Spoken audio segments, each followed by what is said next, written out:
Hey everyone, welcome back to another episode of Captain Hunter's podcast. Thank you so much for tuning in. I truly appreciate you guys listening in, tuning in, downloading the podcast, telling your friends and all that kind of stuff. So thank you. For some time now, I've been following a blog called Improving Police. The blog is run by a former chief of police, David C. Couper, C-O-U-P-E-R. That's how you spell his last name. David C. C-O-U-P-E-R. The name of his blog is Improving Police. His blog can be reached at improvingpolice.wordpress.com. So that's where his blog is at. So for some time now, I had been thinking about militarization of the police, and I was doing some research about it and about to put together an episode for a podcast that's going to be coming up. So I read over one of his blogs, and one of his recent blogs is Why Militarizing Police is a Very Bad Idea.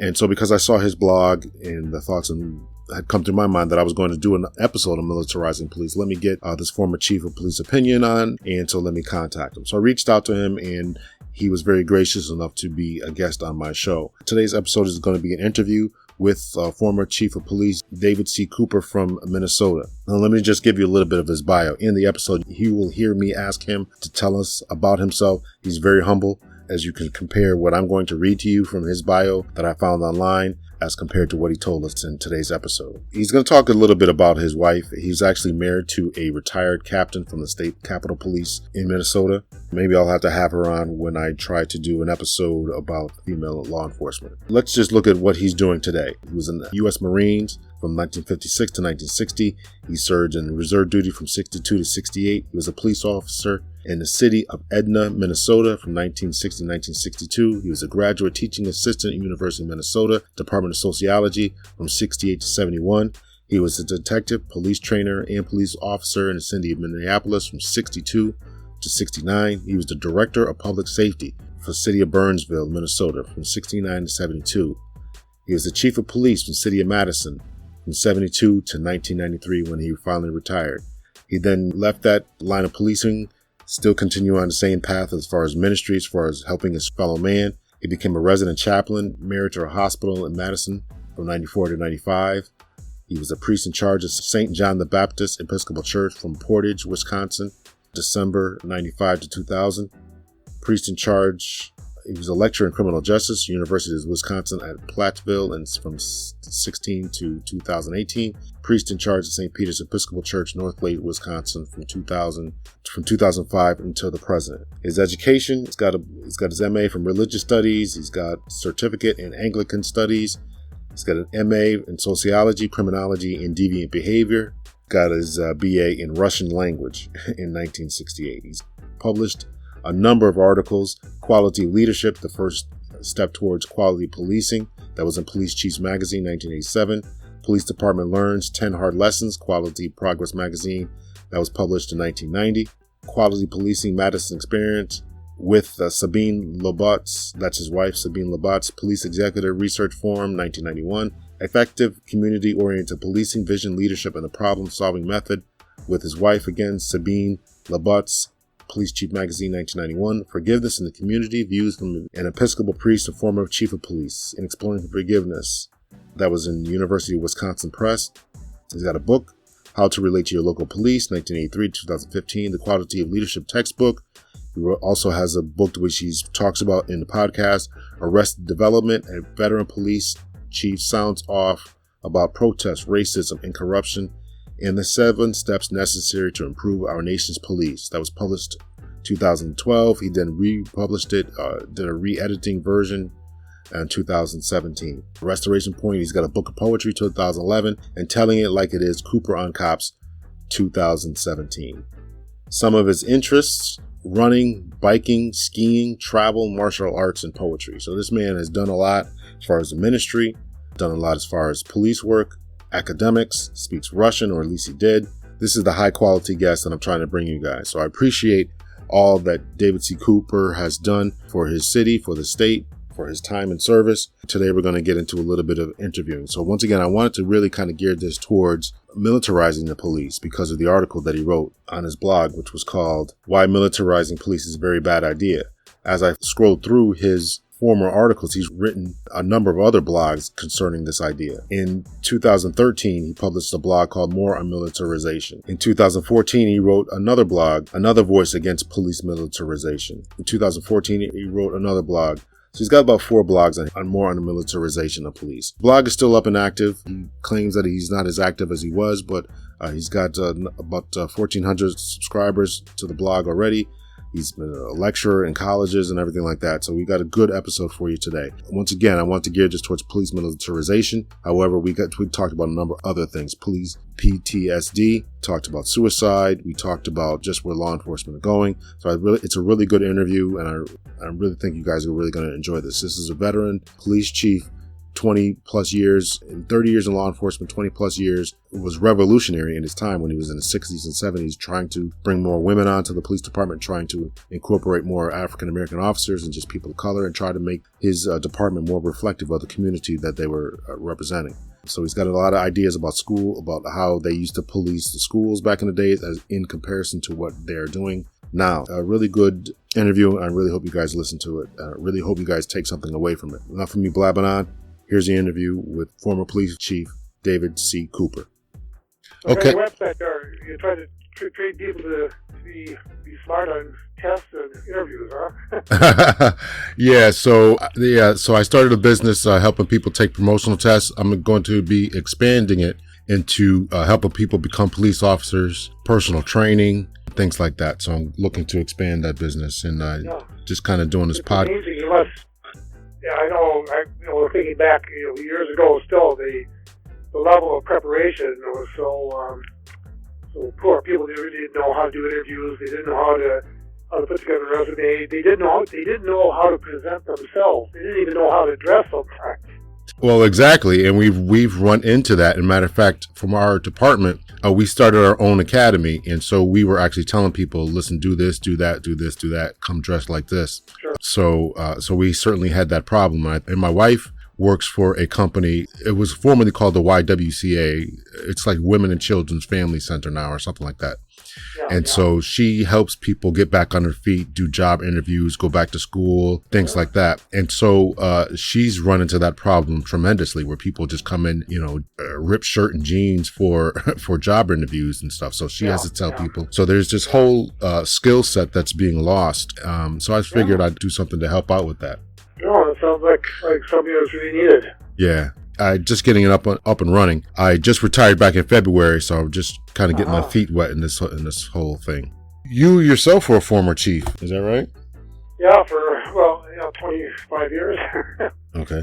Before your career. Yeah. So I certainly thank you for being on the podcast. Certainly appreciate it. I came across your blog, I'm not sure how long ago, but a few months ago, at least, minimum a few months ago, maybe even last year, when I was preparing to kind of get my business up and running. And I saw your blog. I am subscribed to it. So I'm very impressed with what you're doing and what you're trying to do in your efforts and everything like that. Yeah. I really scaled back a lot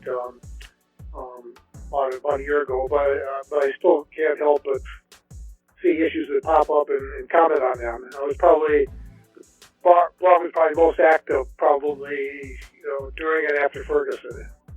So it was really again a mismatch out there. I mean, sometimes we just don't get it.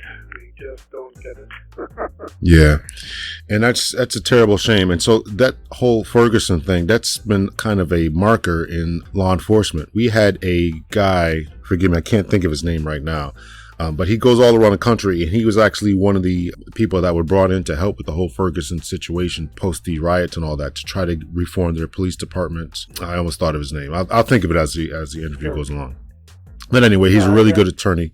He's out of Connecticut, Southington, Connecticut.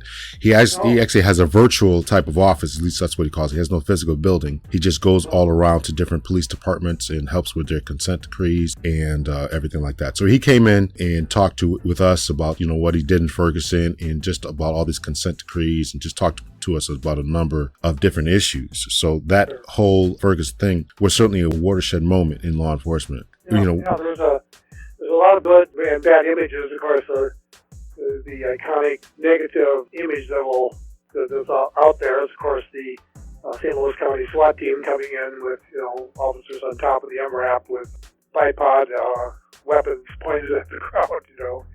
That's probably the most negative image that I take away from there. I think the most positive was the one captain who came in from outside and just went out and talked to the protesters in front of the police station, just interacted with them, and I think reduced a lot of tension, and it was a good de-escalator there. And it escapes me now, but I think I highlighted him on my blog a few years ago.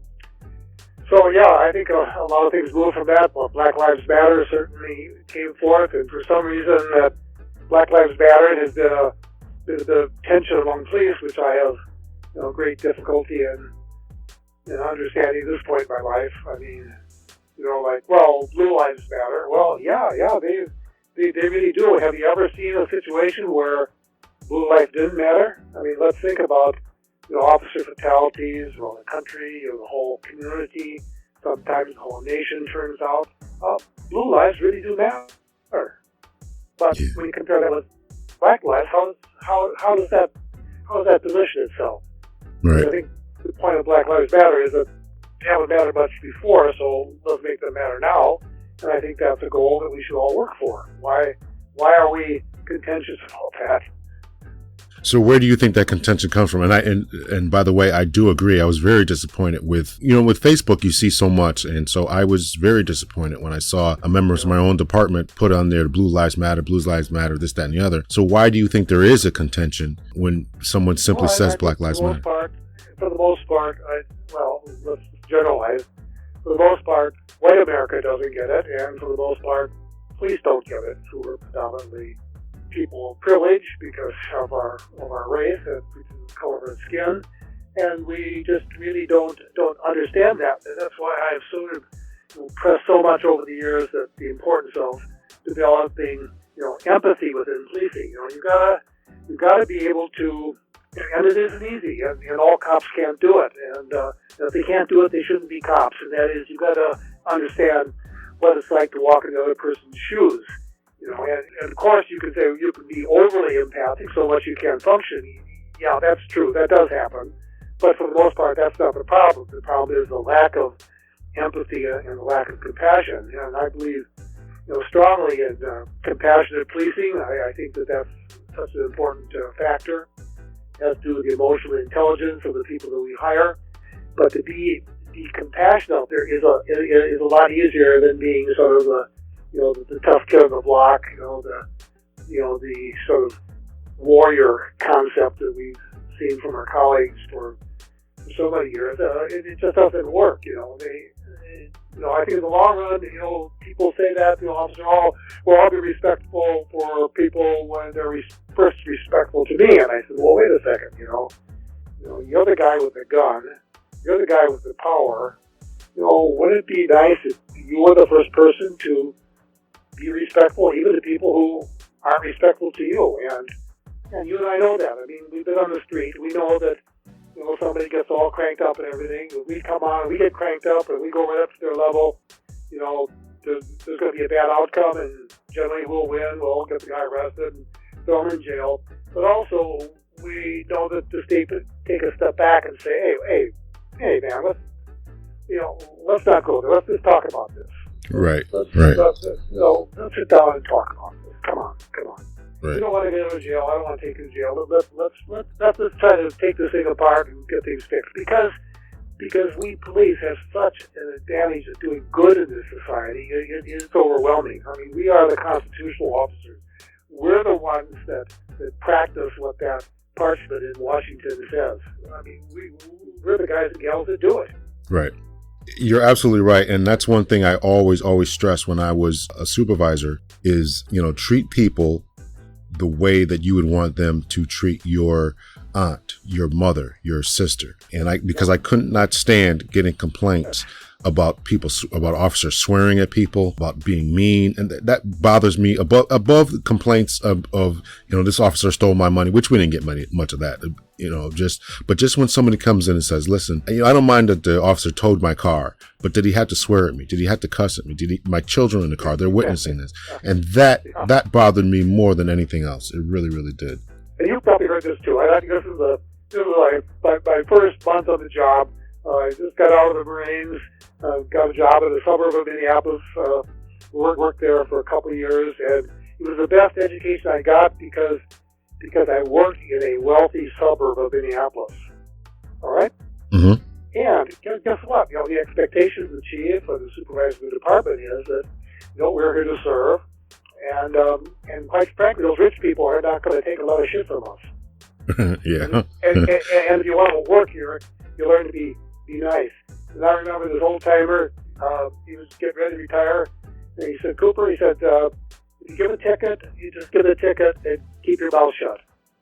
If you're mad at somebody, chew them out, but don't you ever chew them out and give them the ticket. Right. It's either or. Right. It's either or. That's right. That's right. We learn those kinds of things. Yeah. Yeah. And, what I worry about today is what I see as a certain attitude.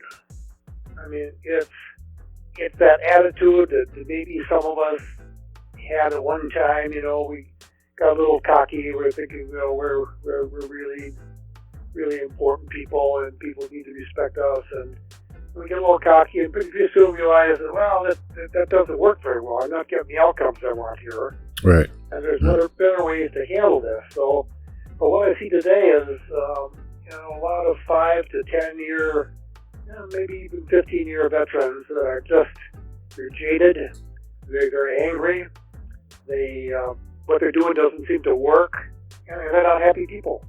Right. And I keep on, you probably said this too. I said, look, I tell this to a young man or woman, wanting to come to the police department, or maybe in their recruit school training. I said, ladies and gentlemen, this is the best job you'll ever have. This is a wonderful job. You can really be one of those superheroes that you used to read about in those dull comic books. Right. You can go out and protect people. You can help people that have no one else in the whole city is going to protect them. Everyone thinks they're crap. You have a chance to come in there and be decent and fair. Right. And it's a great job. So don't screw it up. Yeah, and I think that sentiment is lost. When I remember when I came on, we heard things like that as well. And I'm not sure if that same message is it may be being said, but it's certainly not being embraced by this younger generation. So, these guys are staying cops for 2, 3, 4, 5 years, and they're either going to other departments or they're just changing careers altogether. So there's a certain pride that is certainly gone from law enforcement. That's the whole thing, and we haven't talked about it yet, but about this business about militarization. Right. And it starts from, I've seen, when we first put officers in the schools, this is in the 1960s. The officer, you work in the schools, sharp officer, you like to work with kids and everything. We're going to put a blazer on you. You carry your weapon, you carry your handcuffs, you have a blazer, you have a nice little police department patch on your lapel, and your name there, okay? Right. And you're going to be part of the teaching staff here. And your job is, the reason we're putting you in the school is to keep kids out of the criminal justice system, because once they get in there, they get lost. Right. So let's try and do that. And that was an outpouring from the 1967 President's Commission report on policing, which recommended that there be youth service bureaus in order to deter kids from getting into the system, because once they get in there, they're lost. And we certainly have seen that over the years. Yes, we have. Now all of a sudden, I look to the schools that 20 years ago we had officers with blazers in. My gosh, they look like they're SWAT team people. Yeah. They got some outside body armor. They got police in 6-inch letters. They got BDU's battle dress uniform, boots, and pocketed.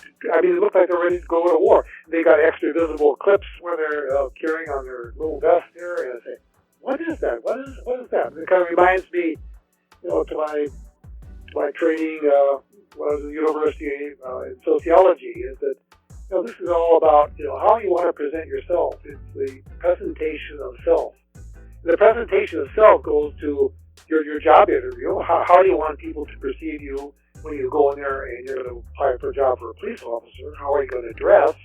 And the other thing is that how do people perceive you as a police officer out in the street now when you've got all this warrior militarized equipment that you're wearing? And I don't think that's essential for the job. And then we look at what's going on with SWAT teams. That study was done in Maryland. Is that 97% of SWAT team assignments are basically doing for reward service. That's not what it was designed for. Right. And then when we take a look at some of the outcomes, about 70 or 80% of these encounters involve the breaching of a door and the taking of property. Right. How is that going to come across? And maybe things have changed today, but I remember whenever we broke a door or a window or something, it was an awful long time before that person ever got any remuneration for that. Went through claims in the city legal department, and it just took forever. And for people who are subsisting on one paycheck to another, there isn't any money around to fix that door. Right. Probably talking a couple $100 there, if anything. Right. And and that's part of the empathy. I think about being compassionate. When you got a single mom with a couple of kids in the car who's maybe slid through a stop sign or something, do you really want to give her a ticket that's going to range with all of its extra taxations and things, $200 to $300? Exactly. Do we really want to do that? Yeah. Is there some other thing we can do?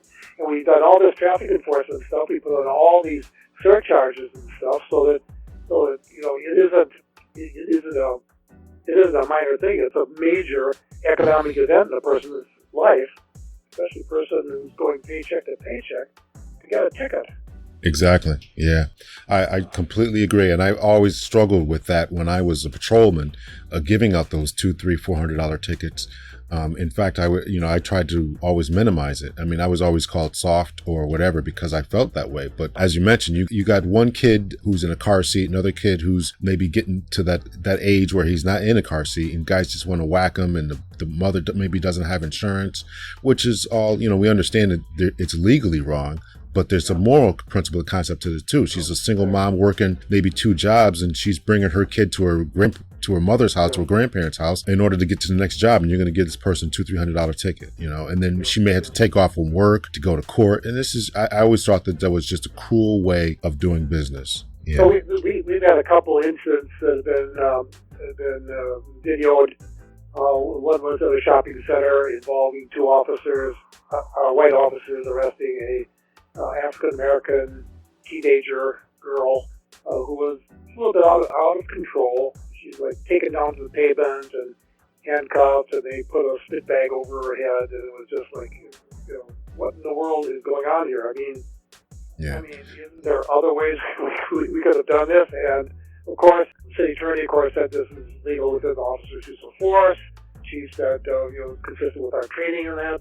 And then we just had another one a few weeks ago involving a young black student who was having an emotional event at his house, and there was a security camera inside the house. And he's taken down, bounced around. Again, what the public hears is, it was legal for the officers to do this from the city attorney or from the district attorney, and then we hear, consistent with our training. But our I've argued against this. I said, let's look at how this appears. Is this how you want your son or daughter? I don't want my daughter, who maybe made a mistake, who's maybe getting mouthy to police, maybe she's even shoplifted, to get bounced to the ground. I just don't Right. think this is right. And our mayor, she said, wrote a blog. She said, I understand this is a legal use of force. I understand that this is a training in policy, but I don't think we should do this. And of course, she gets attacked by the conservatives on the city council, and she gets attacked by the police union for being judgmental. No. She's arguing that these kind of things, if we can prevent them from happening, it's well worth doing because they destroy trust. Right. And if you don't have trust, you don't have support, and the police can't do a good job in our community unless they're trusted and supported. So many people simply do not understand that. And that goes back to the empathetic policing style that you mentioned, and we live in such a bifurcated society where people think that this is okay. On one hand, usually it's those conservative types, the police unions and everything like that. And then you have other people who think like you and I, who say, I don't want my son or daughter getting bounced off the pavement. We all mostly saw, I'm sure you did, this whole situation in Phoenix where the black couple is accosted, in my opinion, by the police officers. They're pulling guns, swearing every other word, trying to rip the babies out the kids' arm. It's traumatic to watch, and this is ridiculous. And in one of my other episodes, I mentioned that I can't believe that this would happen in, as we mentioned before, a more affluent neighborhood. You would not see this happening in an all-white community where the people's income was $200,000 and they were accused. You're not going to do that, right? So there's certainly something going on. And this goes back to what we talked about before, the whole Black Lives Matter thing. If Black Lives Matter, then that would not happen. It's just the bottom line. You would not see that kind of thing. And I hope that this continual dialogue throughout the years, I've got plenty of posts on this, is we need to look at how we're handling people with weapons, not firearms, weapons, clubs, knives, machetes, whatever. Okay, do we, in each and every one of these situations, have to take their life? Right. Are there other ways? And then I look at gotten some videos from the UK. There was one from Taiwan. Essentially, it was crowded neighborhood, a market, people all over the place, and a man exhibiting mental illness with a machete, and he's swinging the machete around. The first thing that came was a bunch of men in white coats came running down the streets with long staffs with a, how would you say it, kind of like a half of a hoop at the end. So they would pin him to the wall with these long poles, and the guy couldn't move. He'd like swing the machete and do this. And that went on for a while, and then all of a sudden, on the side of the camera, came a whole bunch of police officers, about 10 or 12 of them. And they ran in and grabbed him and dropped him down to the ground. Right. And I looked at that, and there's one in the UK where a guy's got the man of color. He's got a knife, and all white police officers run. They pick up garbage can covers, kind of like their shields, and they eventually rush him and drop him down to the ground without killing him. Right. It can be done. I mean, it's just a matter of. Can't do this, and why is it that we would not want to? I said, if you got a bunch of cops down, a bunch of senior smart street cops, and say, hey, guys and gals, here's the problem. You just can't shoot those people with knives anymore. It just doesn't look good. It's destroying trust in the community. Okay, can you think of any other way we could do this? And I'd bet dollars to donuts that those cops would develop a system, a policy, and a training to, using maybe problem-oriented policing methods, that they would come up with a way in which the whole department could embrace and say, yeah, this sounds like a good idea. Right. I definitely believe it can be done. It's just a matter of, number one, patience, number two, training, and the willingness to do it. I mean, if you want to do it, and I'm sure that in many other circumstances, in many situations, depending upon the community that they're involved in, that it can be done. We see all these mass shooters being taken into custody. We saw Dylan Roof from the South Carolina church shooting taken into custody and brought for a cheeseburger. So it's possible if they have the patience, the willingness, the time. And we all understand that there are certain times you can't wait. Exigent circumstances arise. We get that. Obviously, if somebody's popping off rounds with the police, do what you got to do and take them out. But if they're wielding a knife and kind of standing there, what's wrong with pepper spraying them or bean bags or other methods in order to bring these people into custody? So it can be done. Well, even, I've got some involved in martial arts all my life, and still continue. And you take like a 6-foot bow staff and the person to the knife and say, okay, now we're gonna have a contest here. A guy with a 6-inch bow staff who doesn't have to have a lot of training, but what's going to happen is the other guy's knee is going to be taken out. Right. He's going to drop like a rock, okay, and get him down to the hospital there. And then when his mother comes in and she says, what'd you do to my son? He said, well, we didn't kill him. I'm sorry we took a key out of joint, but that could be fixed. Ma'am, your son is alive.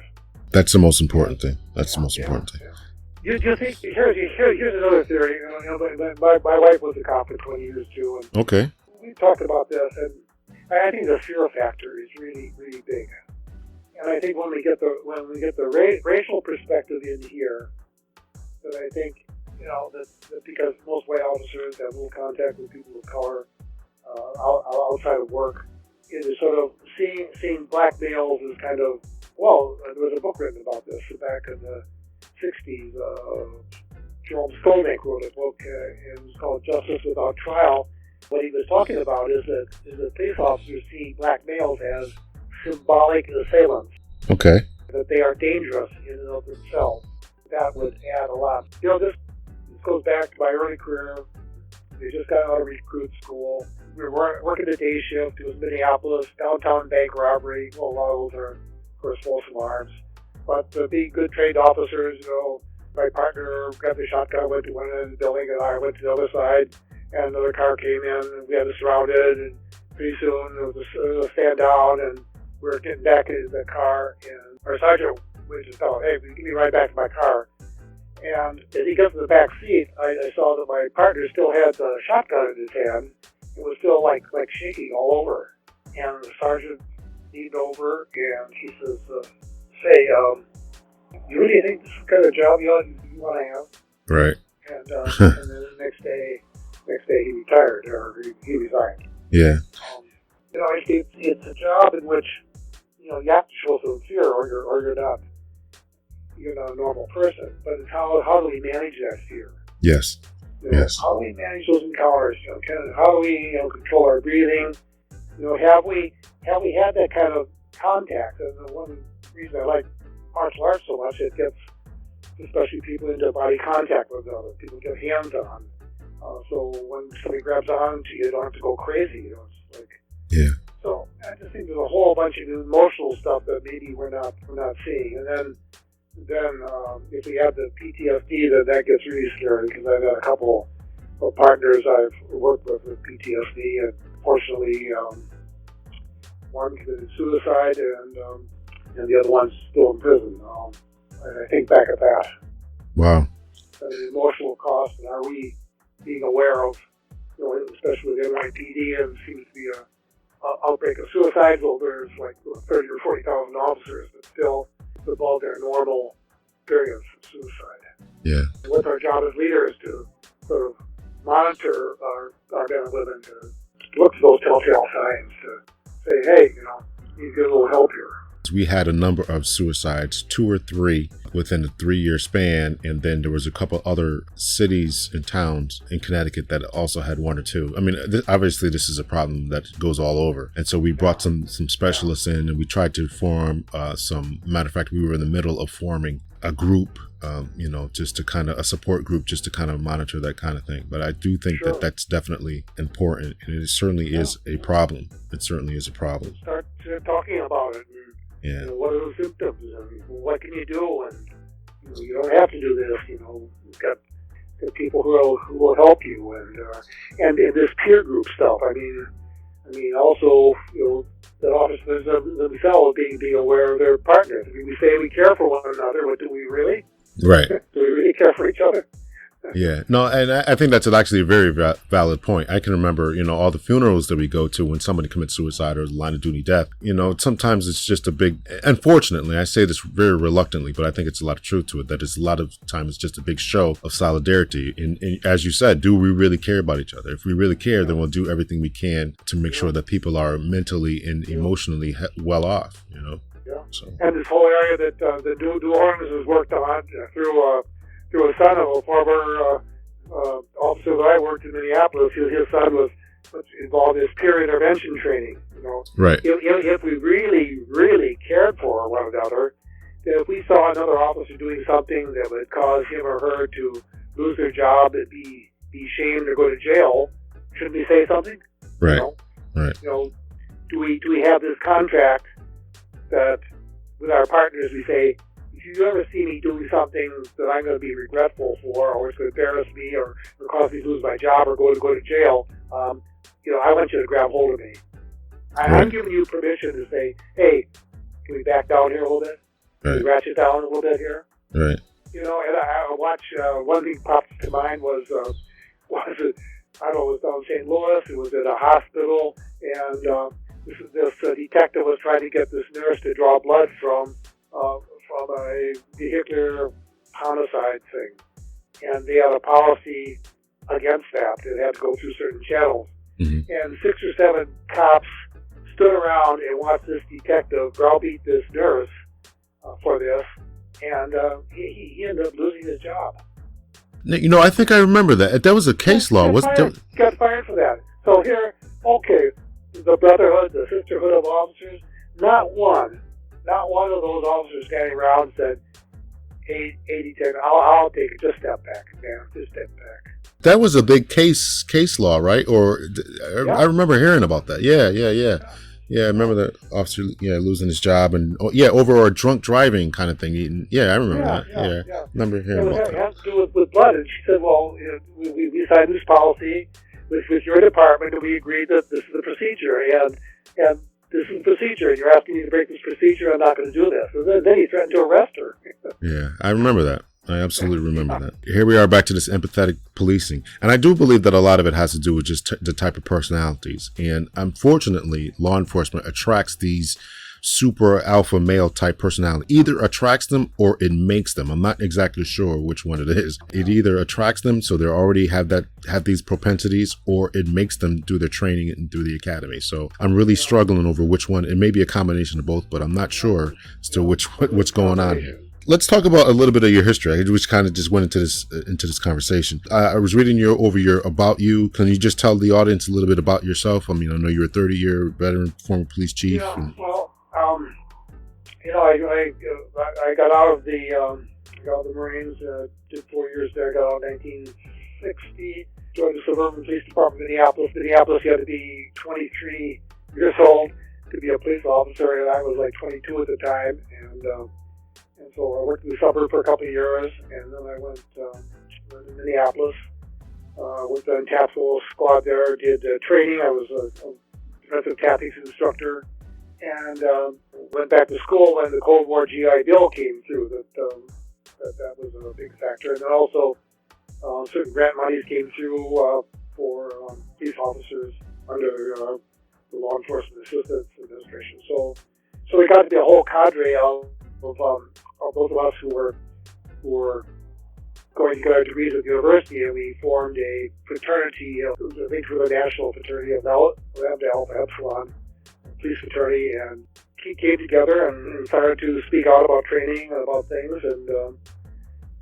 then some of the things that I had written after I got promoted as a detective, and I was in graduate school, and city manager suburb Minneapolis came and asked me if I wanted to be the chief of police of their town, and you have some new ideas about not wearing military uniforms and hiring college graduates. So that happened. I went there as the chief, and we set a policy of you had to have a 4-year college degree to be a police officer. And what city was this?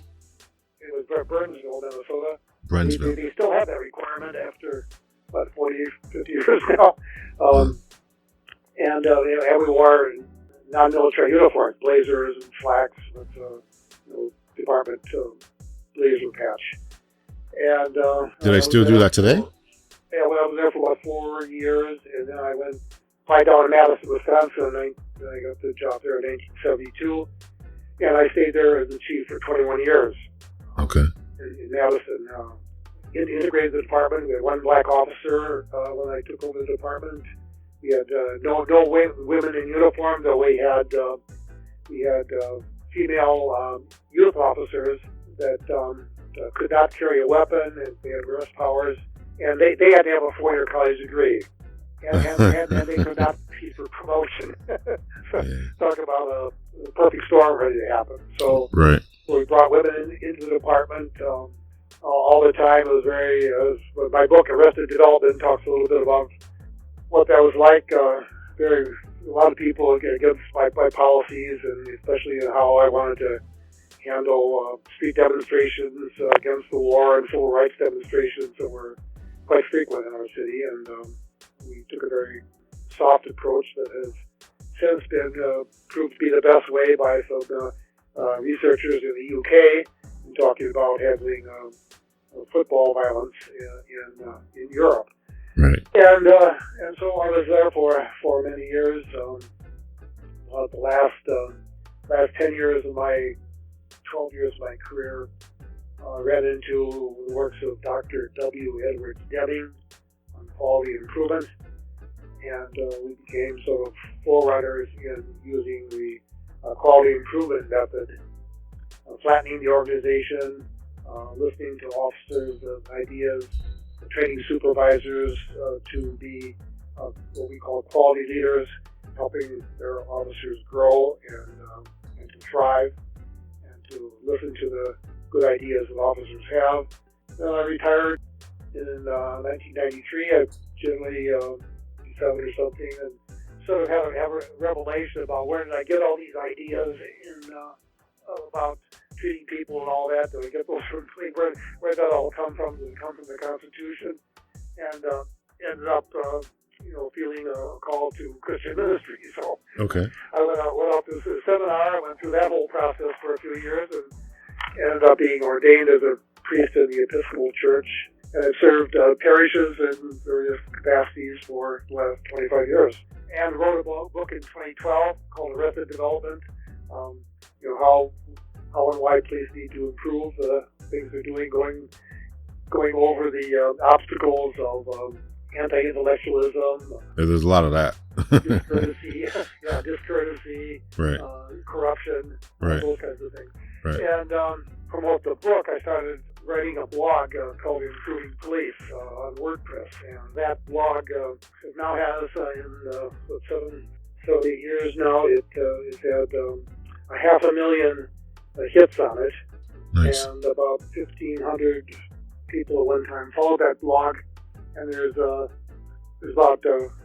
15, maybe 1,200 people. There's 1,500 posts. So I tell criminal justice students, if you want to write a paper, just get on a blog. It'll give you some ideas. Yeah. Use a search engine.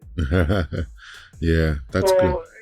So then, so I kind of backed off. I'm going to be 82 now, so I come out of that generation of the 60s and the 70s. Kind of got off talking about these things on a daily basis on Facebook and Twitter, and just kind of occasionally now post a piece on the blog. Still remains active. There's still people. I hope it's helpful. I hope it gives some officers who wonder sometimes if they're going crazy because they think policing should be done a different way, that there are different ways we can do this job, and somehow we got to be able to think about that, to be able to think outside the box, and above all to understand that we, as much as we put it on our cars, that we serve and protect, to really do that, to really serve and really protect. Yeah, you're absolutely right. You're absolutely right. Talking about this whole militarization type of things, when I was reading your blog on WordPress, Improving Police, I noticed you wrote some key findings. I just want to read those, some of the key findings. Over 90% of citizens in the United States have at least one SWAT team present in their county of residence. 91% of SWAT call-ups are not for armed, barricaded persons, but in non-emergency warrants services, which often result in property being seized and damage to the property, as in door breaches. Cities instituting SWAT teams do not experience a reduction in crime or reduction in officer injuries, the primary reasons for their organization. The higher the percentage of African Americans in a given area, the more SWAT team deployments in those neighborhoods. 84% of the time, property is seized, and 70% of the events are forcible entries. Less than 1% of the time are shots fired or persons killed by SWAT teams. The result of this is a negative impact on trust and support of police, which is necessary for police effectiveness. Some very startling statistics, I think. 84% of the time property is seized, right? So they're going in there just kind of doing drug sweeps and things like that, taking guns or weapons. Yeah. If you're a hammer, then all the world's a nail. Right. Yeah. Yeah, I think that's shocking. I think it was something that I think there should be conversations with police and citizens about this. Is this what they want? Well, I think. Go ahead. I'm sorry. Well, no, I'm just thinking this whole, and then of course that begs a whole other problem about drug enforcement and Right. how that's carried out. And now we've got states which have they're right next to one another, and some across a bridge or a river, in which one side of the river it's okay to toke up, and the other side of the river is that you're going to be hassled, maybe taken to jail. Yeah, Massachusetts, one of Connecticut's border states, where I am is in Connecticut. Massachusetts just legalized marijuana, so we actually, the police officers in the state of Connecticut, had to put something out saying, remember, it's illegal, because you had a lot of people going from Connecticut into Massachusetts buying their stuff, and then obviously they want to return home. So, they had to put warnings out about that kind of stuff. So there is this, and I do totally agree that a lot of this has to do with this war on drugs, and also this military complex, the military industrial complex that we got going on, this overabundance of arms and weapons. They had nothing better to do with, so let's just arm the police. Let's give it to our police forces. It's just... That's right. I mean, if we take a look at, I've had this puzzlement since the early 70s and 60s, when the 90s were a large number of police fatalities, more than we have today, but nobody thinks of that. They think that today it's got to be the worst for police, but right. It really isn't. It really isn't. You're absolutely right.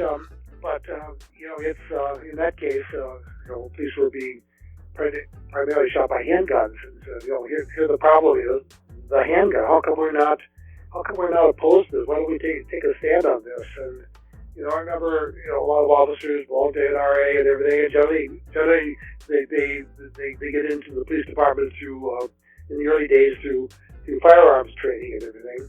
Mm-hmm. But it was back in I think it was the 80s when the Teflon bullet came up. The body armor now there's a bullet out there that has a Teflon coating that can pierce police body armor. Right. And we asked the NRA that they would agree and support legislation, banning Teflon bullets, and they wouldn't do it. And I said, if you can stick with the NRA through that, cop killer bullets, they're going to make sure that is not illegal. That's what's killing you. Why don't you speak up? Right.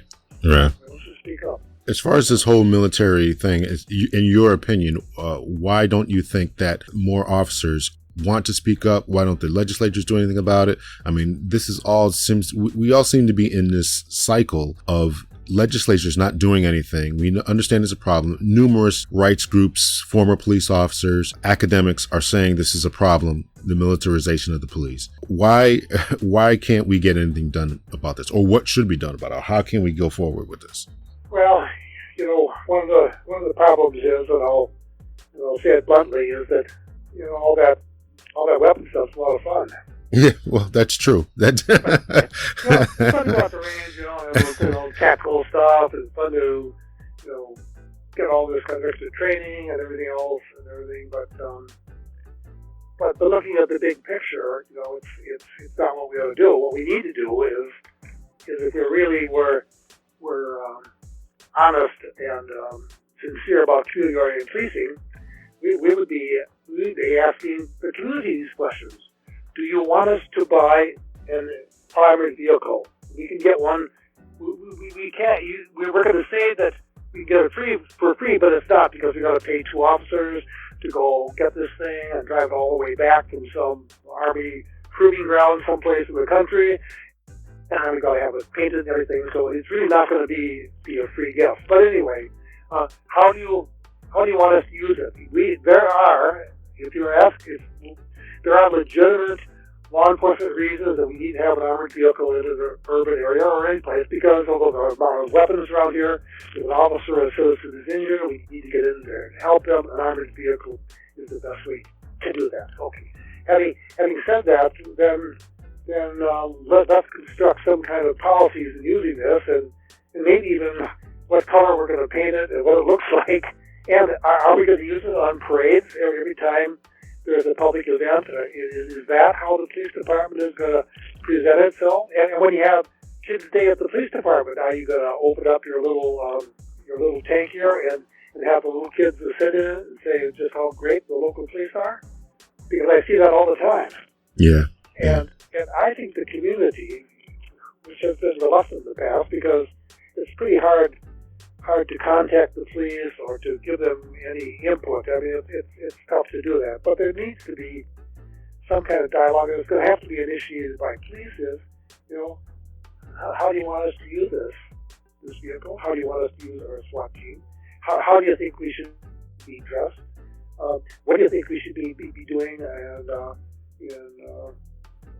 our use of the force, when do you think that they should be appropriate? And have a discussion. But right now, I think that very few communities, have that kind of discussion. I think you're right. I don't think that many communities are having that discussion. So therefore, it's going to be difficult to go forward. And there's this attitude, and you know it too. It's here's the situation. We're the police, and you're not. now let's talk. Yeah, sure. Yeah, and as long as they had the backing of the legislatures, like I said, as long as the police unions are standing behind and or endorsing many of their legislatures, then no change is going to happen. Yeah. No change. We talked about the power of the police union in this dialogue too, which is tremendous, and it has to do with the tenure of the police chief and the relationship with the mayor and appointed police chiefs and the lack of tenure, and I mean it's all mixed up in this. And why don't police speak up? Well, because it's pretty hard to get the sanction of your fellow officers. Right. Let's not talk about these things. Are you one of us or not? And nobody wants to be an outsider, because in policing, an outsider can lead you to your personal safety. Yeah, which is officers don't like you talking, and I think that's one of the reasons we don't hear more discussion from women officers about what's going on in their departments with officers of color and how they are feeling being discriminated within their department, because to do so, to go against the system, to go against the culture here, could be hazardous to your health. Yes. Which is terrifying when you really think about it. I mean, and I've heard some stories about some places, which is really disappointing and really terrifying. And I'm sure that the community does not want to know, or is not aware of that kind of situation. Sure. I certainly appreciate it. Thank you very much. Thank you so much for your time. I appreciate it. Thank you for your service as well. Press on, officers like you who come out and need to. I'm really happy that you're still engaged in trying to improve the field, because I see a lot of my fellow officers I sort of expected. They were bright leaders, and then when they retired, they sort of they like to go to the police golf outing and the retired officers group, and if they've been speaking out, somehow they're not welcomed anymore. Yeah. Yeah, no, I certainly can understand that. I plan on doing this. I mean, I'm trying to, as the focus of my podcast is to bring the community and the officers together. So I think that I can say this. I think what's pretty much a sense of boldness is that if anyone who's really not for my message, then, we weren't friends. I'm trying to make the police department better. I'm trying to work with the community. I'm not trying to say all police officers are bad. I'm not trying to say but there's always room for improvement, and I really want, and I want officers to really work with the community and not be seen as an occupying force and not be seen as a negative.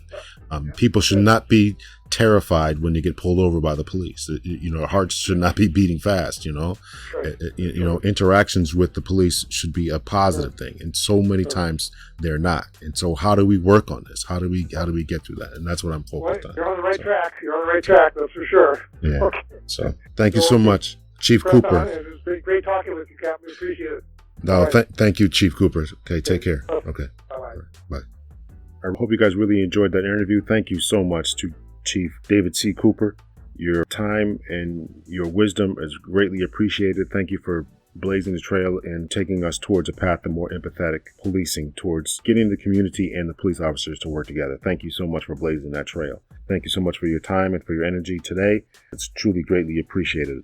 So during the interview, Chief Couper mentioned a book called Justice Without Trial. It's by Jerome H. Skolnick. So guys might want to check that book out. I certainly am. Anything that Chief Couper says I ought to check out, I'm certainly going to check out. So I'm going to take a look into that. I never heard of the book before. So it's called Justice Without Trial, Law Enforcement in Democratic Society. Jerome H. Skolnick. It is available on Amazon and I assume other platforms as well. Make sure you check out Chief Couper's book, Arrested Development. Check out his blog, Improving Police. Make sure you guys hit me up on Twitter, CPTL Hunter. My email is hunterpoliceconsulting@gmail.com. Instagram, CPTL Hunter. I'm also on Facebook, Lawrence Hunter. HunterPoliceTraining.com, HunterPoliceTraining.com. So hit me up. Let me know what you think. Let me know what you like, what you don't like, and how I can improve and how we can improve the police together. So that's it, ladies and gentlemen. Until next episode, guys, take care. Much love and peace.